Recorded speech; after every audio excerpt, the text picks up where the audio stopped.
welcome to A Novel Console, your weekly podcast where we talk about books, games, food, and stuff that caught our attention during the week. My name is Chris, and with me is my beautiful co-host and wife, Karen. Hola. Hola. Hola. ¿Cómo está? ¿Cómo está? ¿Estás bien? Muy bien. Muy bien. Mm-hmm. ¿Qué hiciste hoy? Je ne sais pas. I don't know, Dad. If this is your first time or 154th time coming into the show, welcome.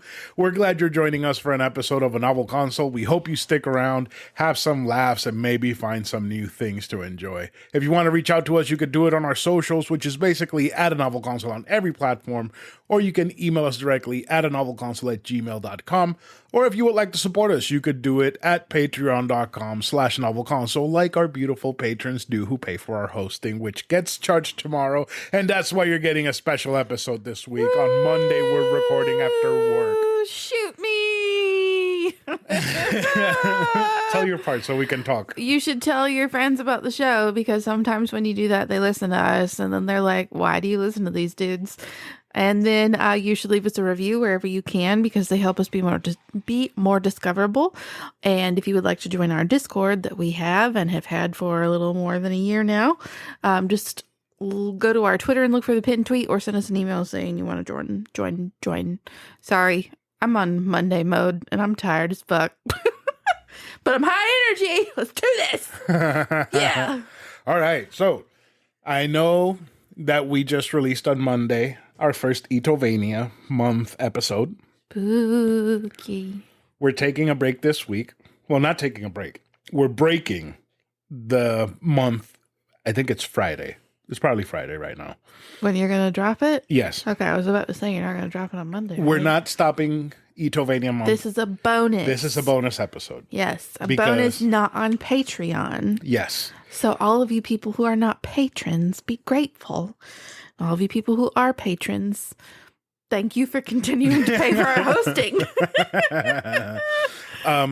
So this is a bonus episode. We have finished this book and game for a while. Not that long. We just It's only been like 2 weeks. we just didn't have anywhere to slot it into When we finally the finished. programming.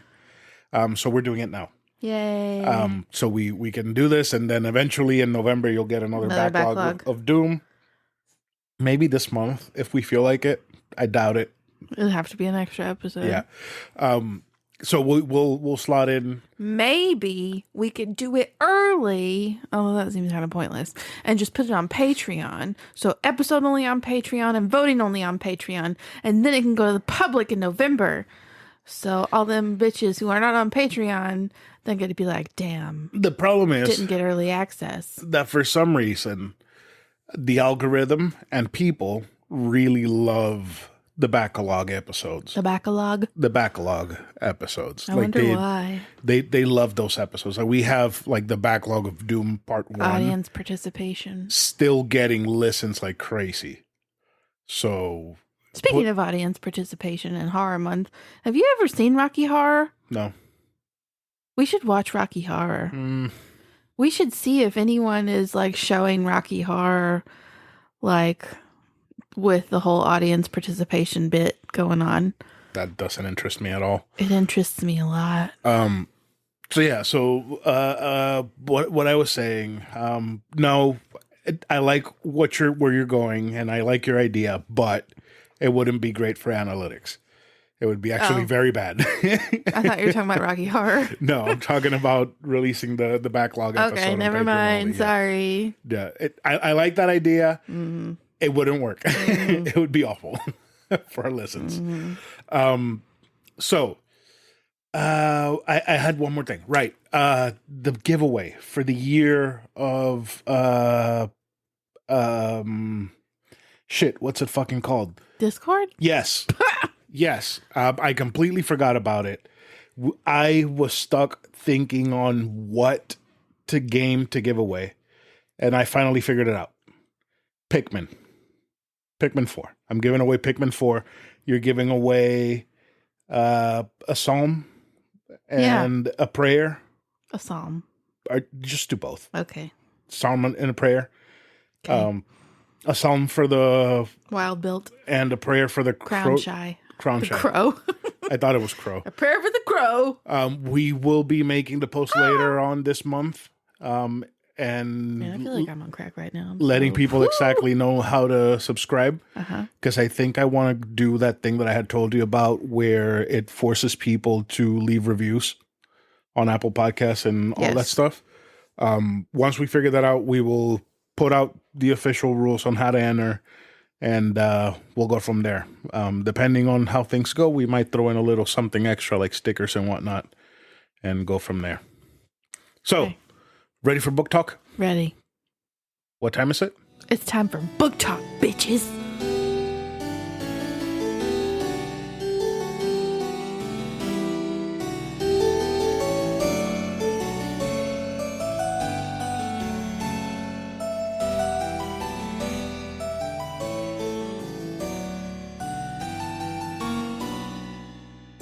So, this Patreon winning book is Sisters of Sword and Song by Rebecca Ross. It published on June 25th, 2020 by HarperCollins or Epic Reads. I troubles? promise I'm not on anything. I have not had anything to drink other than water.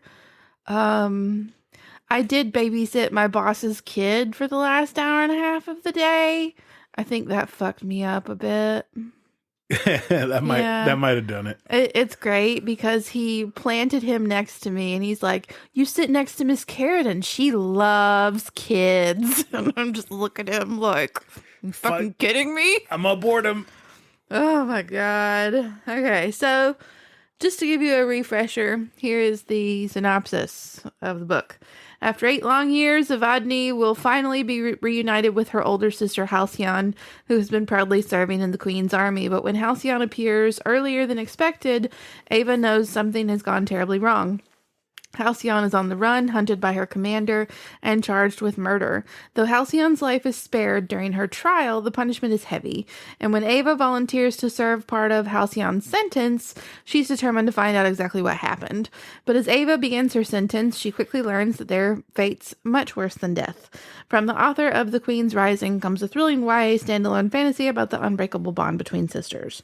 Perfect for fans of Ember in the Ashes, Sky in the Deep, and Court of Fives. Is this a sequel or is this like a... Standalone. It just said standalone. Standalone. I wasn't paying attention. I was too focused on the question that I was going to ask you. Is this a sequel? Because it kind of sounds like some shit that you've talked about before. Yeah, I guess. So I've only read, okay. So prior to this backlog book, I'd only read one Rebecca Ross book, and it was not at all what I expected. I loved it.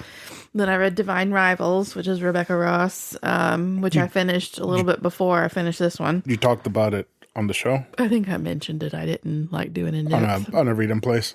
Yeah. Okay. That was amazing. Also, not at all what I expected. Rebecca Ross is very good at, I think I mentioned this with the whole V.E. Schwab thing. She doesn't, stick in certain, genres? Not necessarily genres, just everything is wildly different, even if it is all fantasy. Very, very different. So she doesn't stick to molds? Yeah, I guess you could say. She doesn't follow... She has a style, but she doesn't put herself in a box. So she doesn't follow standards and conventions and... Right. So, you can read Sarah J. Maas's books. Stereotypes. And they all read she doesn't follow stereotypes. Yeah. That's Whereas Rebecca Ross's are all totally different. So this one has a very kind of Greek mythology vibe to it, but it isn't. Mm-hmm. There are gods and there's magic. So basically, Evadne is waiting for sister to come home. Evadne is the injured sister who is not as special as Halcyon, because Halcyon has these abilities and was able to fight in the army, and Evadne was attacked by a dog when she was little and has a bum leg and all this stuff, and she has not had her moment to shine. Halcyon comes home earlier than expected. She's running from her commander, basically. And it turns out that she was, I'm going to spoil the hell out of this book. Sorry, y'all. She was like partnered up with the commander's son, like, and they were going on some special mission together, and she accidentally killed him. They were sparring, and they were sparring blindfolded, and she accidentally sliced his throat. Who blindfolded them? They were alone. They chose to do this themselves. Oh, okay. Yes. It wasn't like Yes. The fucking drill sergeant was like blindfold each other and fight, and then she felt guilty. And she ran. She ran. Okay. They chased her down. She's sentenced, and like it said, Evadne bargains to serve like part of the sentence for her, because it was supposed to be like 5 years in a prison and then 5 years serving the commander's family since she killed their kid, and 5 years working in some sort of labor camp or something. I don't remember. Like 15 years total. So Evadne gets to go do the serving the commander's family part while Halcyon goes to the prison. And I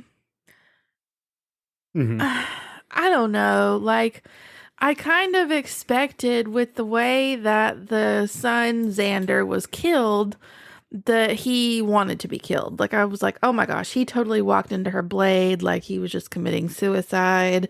It's all going to come out that he was just over life, and that's how it happened. But it doesn't. It's not. That's not the case. Like, that's never really revisited at all, except in her having guilt for it happening.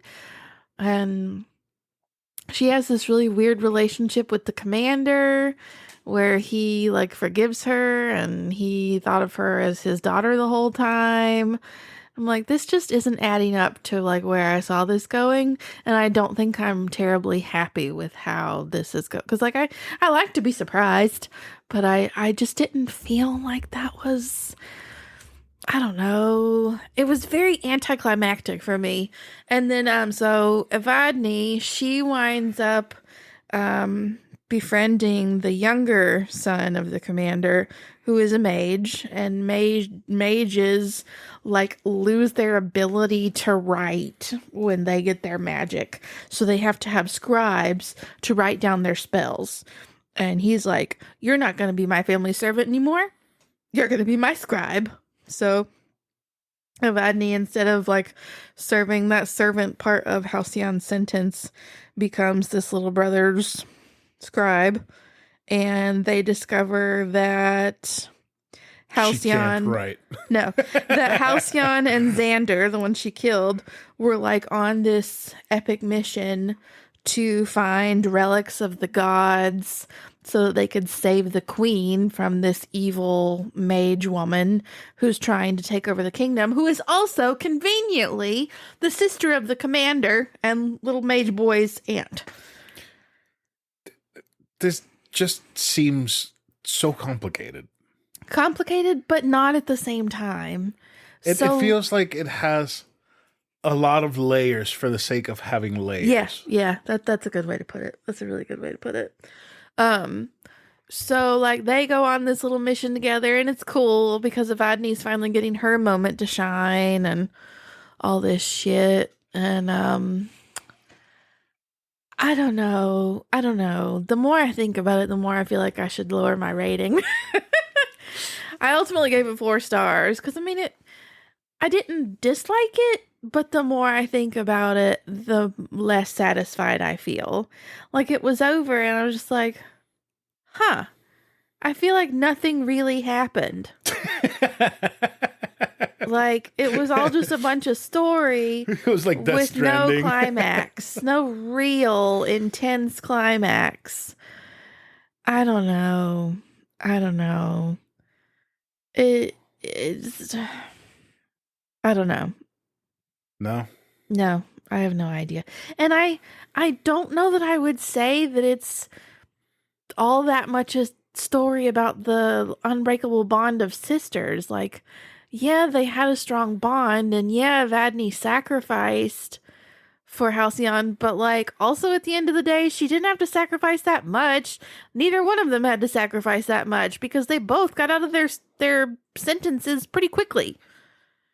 Halcyon, she bore the brunt of some bad stuff happening in that prison before she got out, but she ultimately got out before her sentence was up, way before her sentence was up. Evadne barely scrubbed some floors, and then she got to be the little scribe. I don't know. It's just, like I said, it was very anticlimactic. Very anticlimactic. I did like that it showed some very tender men. I love me some tender men, thanks to The Lord of the Rings. Tenderman. Yes, Tenderman. Tenderman. Yes, I love seeing some men who will show some emotion because they have a very sweet dad who shows lots of emotions. The commander eventually shows quite a bit of emotion. He's very kind of soft even from the beginning, I feel like. When he's supposed to be really terrifying when he comes to their house looking for Halcyon and they're trying to hide her. And I don't know, just never felt very... Is this a YA? It is. Yeah. So like an early YA or 2020? No, like for early like ages. Super young? Yeah. No, not really. No. What was the writer thinking? Because it sounds like nothing. It kind of is nothing. It's not amazing. Oh God, I've made a mistake. You regret your score? I don't want to revoke it. I'd probably go down to 3, but I'll leave it as it is. It's just... But does it have any sequels coming out? No, it's a standalone. That's it. It's a standalone. That is it. That is it. What the fuck? Yeah. Yeah. Everybody lives happily ever after. Only one person dies, really. And it was the kid. No, the commander dies in the end. Oh, and he does have a really beautiful line, but no, sounds like a whole lot of nothing. It kind of was. Which I think is one of the reasons why it took me so long to read it. I wasn't disliking it, but there wasn't anything pulling me back into it, you know? I think the only reason I finished it is because you fell asleep on me on the way fucking back from Orlando, and I listened to it all the way here because my phone was almost dead, and I knew that Audible wouldn't drain the rest of the battery terribly quickly. Right. So... you were saying that you like soft men that are emotional men. Tender men. Yes. Tender men. So how did you feel seeing me and my friends being tenderments with each other? That's not the same kind of tender. No. I'm looking for like Aragorn crying over Boromir's dying body and kissing him on the forehead and all that jazz. If Kiko died, I would kiss him on the forehead. Oh boy. That's nice. I'm sure that if I died, he would do the same thing. I'm sure. Think of Aragorn telling Frodo that he would have gone with him to the end. Into the very fires of Mordor. I did when he cries when he says, "For Frodo!" I did go into the fires of Mordor. I took down that Yume bowl of ramen. That's going into the fires of Mordor? I guess. He made it sound like it was an unsurmountable challenge, and a lot of people mounted it, though. Surmounted it? Insurmountable. Insurmountable? Yes. And you mountabled it. It was so boy. Good. I feel like the patrons did me dirty. No. I feel like they chose us stuff that we would need to force ourselves to finish. Because I kind of felt the same way with Shantae Risky's Revenge, which is not the game that won. This is the bonus game. Right. The game that won is coming probably the first or second week. Hold up. You only finished the bonus game? Yes. Oh my God. Because it's before the one. So I have to finish the one before. I see. Chronological order. Right. Before we get into it, I was about to say, don't we have a transition we need to do before right, you? Right, and we're only at 19 minutes. Hey, this was going to be a short episode. I know it's going to be a short episode, but I thought it was at least hit 50 minutes. Oh. Because I really don't have a lot to say about Shantae. I ain't got nothing else to say. You don't have anything else to say about this book? Do you recommend it? Do you not? 4 stars? Any additional comments? Any thoughts? I mean, I guess if you're bored, maybe. Like your mom hammering away right now? Yeah, I will say, oh my God, I've been so slow and I've struggled with reading, but I'm still reading Astrid. I'm almost done. Astrid Parker. Astrid Parker is a better book. Do you want to review it when I review the other game? Sure, I should be finished with it by review the end of the week. Specifically for when Dave. Are you gonna finish? Yeah, I'll review specifically it for Dave. I was sitting on the couch reading some really hot lesbian sex scenes last night. It was pretty great. Your mom would be like, so upset. This is why people are lesbians, because lesbians know what to do. Oh my God! With specific nerve-filled places. Mm-hmm. Not just pull out a chainsaw. I can't. So 4 stars. You're keeping it? I'm going to say 3 stars for the podcast, but I'm going to keep 4 stars for the rest of the world because I don't have the energy to go back and change it. Yes. All right. That's fair. Let's go into some games and stuff.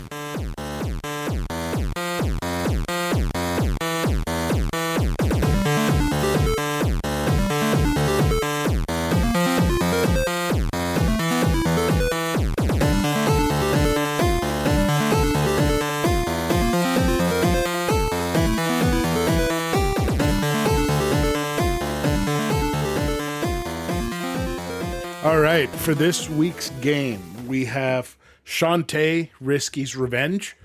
It is a platform video game developed by WayForward Technologies for the Nintendo DSi. This game is old as shit. What is a Nintendo DSi? I'll tell you in a second. Okay. The second installment in the Shantae series, Risky's Revenge, is the sequel to the 2002 Game Boy Color video game Shantae and follows series protagonist Shantae as she sets out to stop the ambitions of the nefarious pirate Risky Boots. Risky Boots. Risky Boots? Risky Boots. Okay. That's her name, Risky Boots. So this game was developed and published by WayForward. I love WayForward. They do amazing work. It was released on the DSi, iOS, Microsoft Windows, PlayStation 4, Wii U, Switch, Xbox One, Stadia, and PS5. It was released in October 4th, 2010 for the DSi. So, you asked me what the DSi is. Yes. You know the Nintendo DS. Yes. The DSi was the Nintendo DS that had the camera and online functions. Oh, that one. My sister had one. That didn't have the Game Boy slot. It was just with the cartridge. And, yeah. So that one. So this is a very, very short game. It's like a 5-hour game. And they have done a bunch of updates and added a bunch of stuff and ported it to recent consoles and shit. But being the caveman that I am, I decided to play the DSi version on my 3DS because I had bought it on the 3DS eShop long before it closed.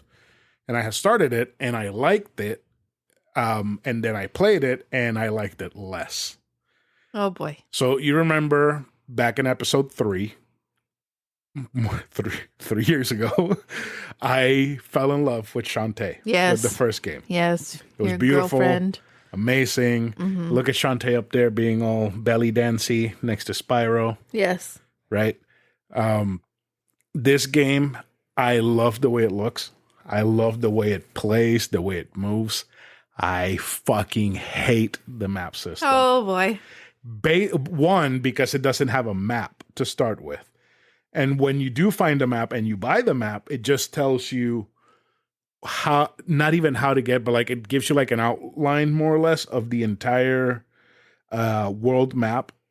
And it doesn't tell you specifically where you are on what part. So let's say that you go out of Scuttletown into the forest, and it'll tell you you're in the forest, but you're like all the way at the end of the forest trying to find a specific path, and it will tell you that you are just in the forest. That's it. When you go into dungeons, there's no map at all. So you have to mentally remember the layout of the entire dungeon in order to complete it. And there are like some bonuses that you can find, like secret collectibles and shit inside the dungeons that are missable, and you don't need to finish the game. But if you don't look for them, or you don't, have a good map idea of where you're going, you're going to miss them. And then have to do it all over again. Because it happened to me in the last dungeon. I missed one thing, and I had to go back into the dungeon after I beat the boss. Go all the way to the end to go into the room that I didn't go into to collect that one thing. And then walk all the way back out the dungeon.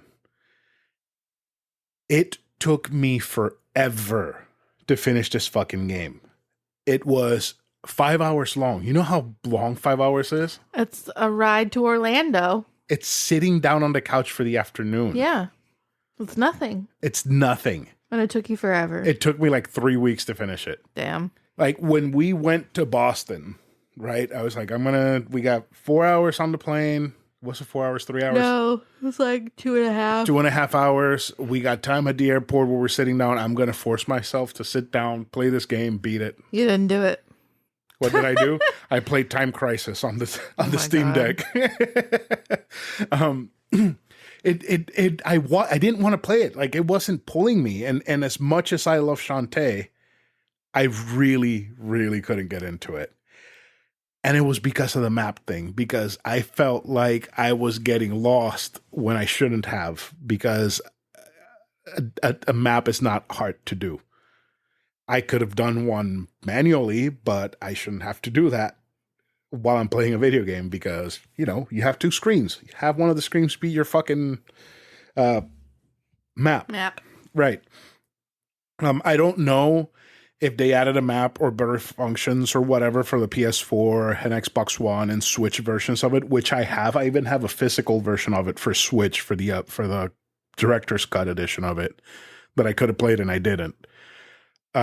So I don't know if those versions are better or not. Hopefully they are, because, new consoles, you would expect that they'd fix this, 13-year-old game? But... Damn, 13. 13. I graduated from high school 13 years ago. You graduated from high school as Shantae was setting out on her second adventure. Oh my God. I'm so old. So, let me talk about the things that I like. I love the way the game looks. The game looks incredible. Let me look up Shantae's Risky's Revenge gameplay. Don't actually watch the gameplay. Just look at the pictures when you find them on Google, so you can see how beautiful and colorful this game looks. And like, the character models are so detailed. They are so fluidly animated. They look amazing. Like, that is, if not one, my favorite part of the entire game, because it just looks so good. And you know how Shantae attacks with her hair, she looks like she does the whole Willow Smith, I whip my hair back and forth thing to attack the enemies. Looks like she's whipping her hair right there. She's dancing right there. Oh. She's doing her little belly dancer moves. And that looks great. And you have like other abilities like fireballs, or like a cannonball that you can shoot out, or like spinning. Right. And like, when you're running like that, right? Karen's showing me a picture of her running through Scuttletown. Her hair just like flows in the wind. It doesn't stay static or has like a shitty short animation. No, it actually has like a complete flow animation, all in pixel art. So you have different attacks, so not just the hair, and some enemies are kind of sponges. They will suck up a lot of damage. So having these extra abilities like the fireball and the cannonballs that circle you help a lot during fights, especially boss fights. And I will say that I did cheese most of the boss fights. I would turn on the spiky balls that float around you and just stand still or get close to them and whip them at the same time with my hair. And I would beat them really easy. I whip my hair back and forth. I whip it real hard. So, so the gameplay's fun. Like, the platforming's very solid. I feel like this game carries over what made the original Shantae so much fun into a new console, a more powerful console, and it works. The only thing is the fucking map and the game. There's a character that tells you where you need to go, but sometimes when you go there, that's not really what you had to do. You had to do something else. So there was a bunch of times where I would have to look up a guide online to be like, oh, this is what I have to do, because I didn't know what the fuck to do. Because what the characters are telling me in the game is wrong. I loved the transformations. You have 3 transformations in this game. You have little Bonkichi, the little monkey transformation. You have the elephant transformation, and you have the mermaid transformation. The little monkey transformation is amazing. I love that one so much. I showed it to you, where she's little and she's like going like this from side to side, yeah. little monkey. Cute. That one I love for platforming, because sometimes there are like these platforming challenges where the platforms are very small and you have to move really fast, and the monkey moves fast as fuck, and he has this ability where you latch onto a wall and you can like projectile yourself off of it. And I really like that ability, especially for the platforming challenges. The elephant is great because it's heavy, it's slow, but it's also powerful. So if you had a bunch of enemies in front of you, you could just ram straight through them. And then you have the mermaid, which was only for underwater. You would swim as the mermaid and shoot projectiles and stuff and destroy enemies. And, it's fun. Like I said, my biggest problem with the game is the map. I felt like it didn't work at all for the map. Let me see what I wrote here on my notes for the game. Shantae, I gave it a 7 out of 10. It's a fun-ish game. What I mean by Fun-ish. that, fun-ish game. What I mean by that is that the gameplay, platforming, and combat are fun, but the map really leaves a lot to be desired. It only shows a somewhat overall view of the overworld. The dungeons are sizable, so they're big dungeons. They're not just a couple of rooms. No, they're all pretty big. But they desperately need a map to make sure. To make sure what has been seen and whatnot. I wrote that like a dumbass. They desperately need a map so that we can see what has been seen and whatnot. Because usually maps will mark off your progress as you go. A better working map would have raised this game's score by a point or so. That's how much it hurt. The map comes into play. Having a map, yeah. And like you can gain abilities, you can increase your health and your powers, and you can buy new upgrades and stuff. And like the cast of characters is great as always. They're funny characters like Shantae's uncle finds a lamp. Risky Boots wants to steal it because she wants the power of the genies. But it ends up that 3 barons collected the seals to unlock the lamp. So you get the seals. And it turns out that Risky wanted to steal your powers because you're a half genie. Shame on you, Risky. So she could have like the ultimate being. And, she steals your powers and you have to fight evil Shantae. And you beat her and you lose your genie powers. Oh, no. But somehow Shantae can still control her hair. So I can't wait to see what happens in the next game, because apparently the next game is like the second to best.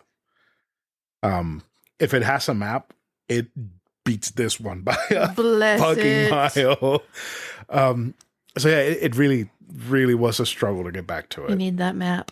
Mm-hmm. Don't know where the fuck to go. Right, because I was like, I really don't want to play fucking Shantae. Shit, I think I finished like 4 games before I finished Shantae. That's pretty bad. Oh yeah, it took me a while to buckle down and. So what you're telling me is we both struggled. Yeah, we both really struggled, because I really was excited about this game, because after I finished the first one, I dove straight into it and I liked what I played, but. Actually playing the whole thing, I hope the next one is better. I hope so too. Yeah. So, Shantae, Risky's Revenge, 7 out of 10 for me. Yeah. So, we are at 34 minutes. Look at that. We're only 15 minutes shy of where you wanted to be.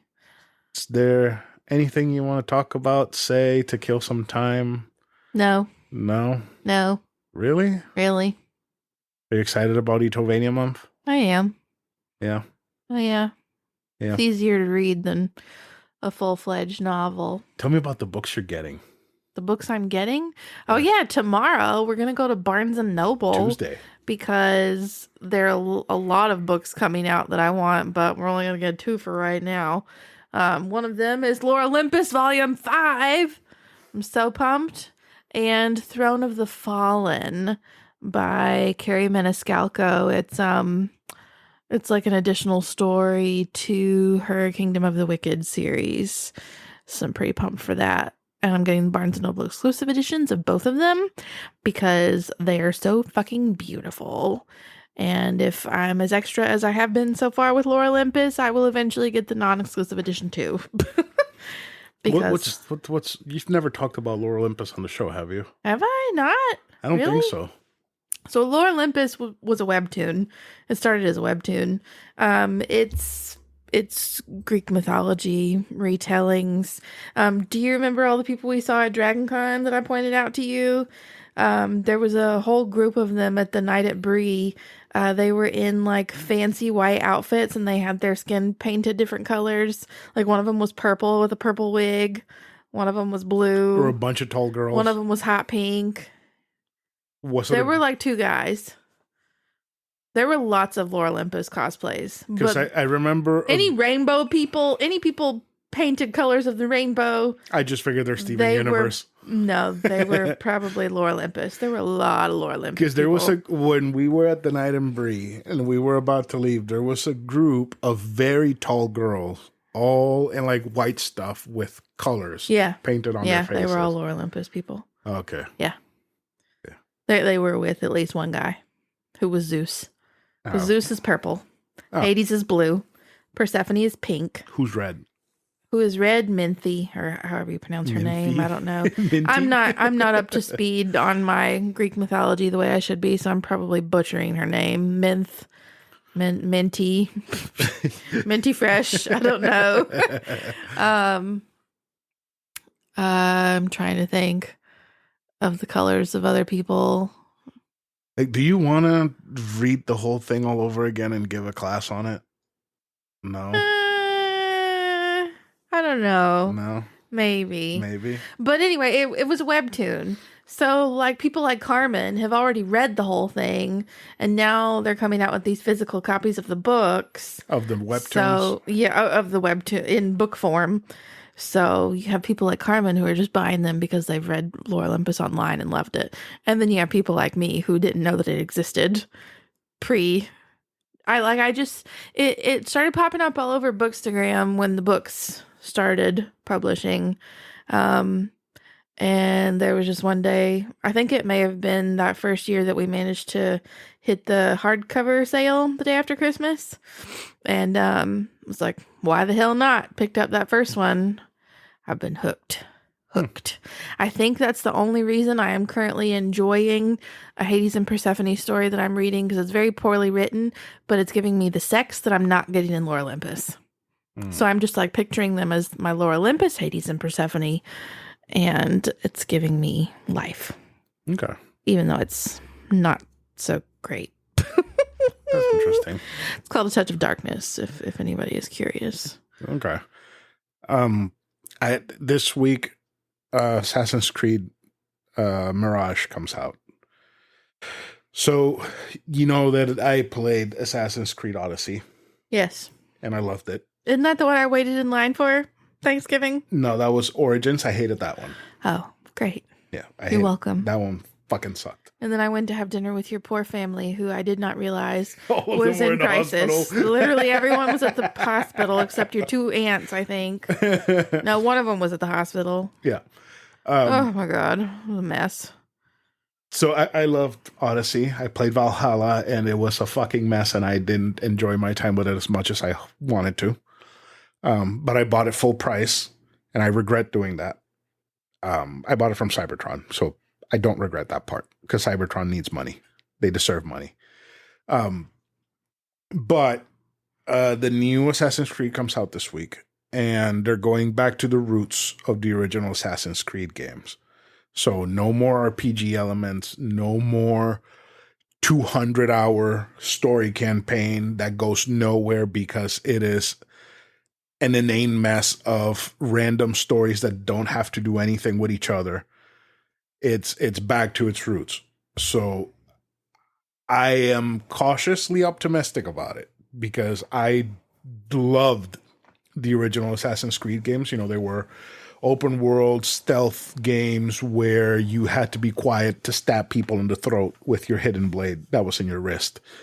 It's going back to that, and I hope that it's good because I have seen some screenshots online of some equipment management stuff, and I don't like the way that it looks because it looks a lot like the new Assassin's Creed games, and I am sick of that shit. I don't need 200-hour open world games to be released every year because I don't have fucking time to play them.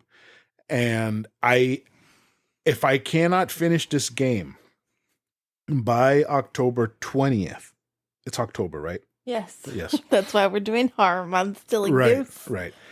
If by October 20th, this game has not been finished, it is getting pulled from the PlayStation and is being thrown in the shelf because Spider-Man 2 is more important than this game. So I hope that it took its shit, got it all together, right? Like put it all together into a little pile, grabbed the shit, put it in a bag, sipped it up, and took it to the shit store. Isn't Michael Fassbender in the Assassin's Creed movie? Yes. That Was movie, it any good? I thought it was pretty good. Really? A lot of people hate it, but I thought it was okay. Hmm. For what it is. Fucking live action Assassin's Creed. It could have been way worse. So put all its shit together and take it to the shit store and get rid of it. Right? That's what I want Assassin's Creed to do. I don't need 200 hours. Just give me 10 or 15. I'm happy with that. Okay? That's all I want. All I want out of my open world games. I don't need a lot. Spider-Man, the biggest PlayStation release of the year is only 20 hours long. So Assassin's Creed doesn't need to be more than that. So That's fair.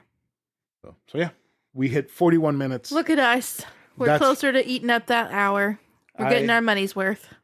I'm happy with this. I am too. So do you want to call it? Goodbye, everyone. What? No, that's not how it goes. Oh, how does it go? Karen, is there anything else you want to say today before we end the show? No.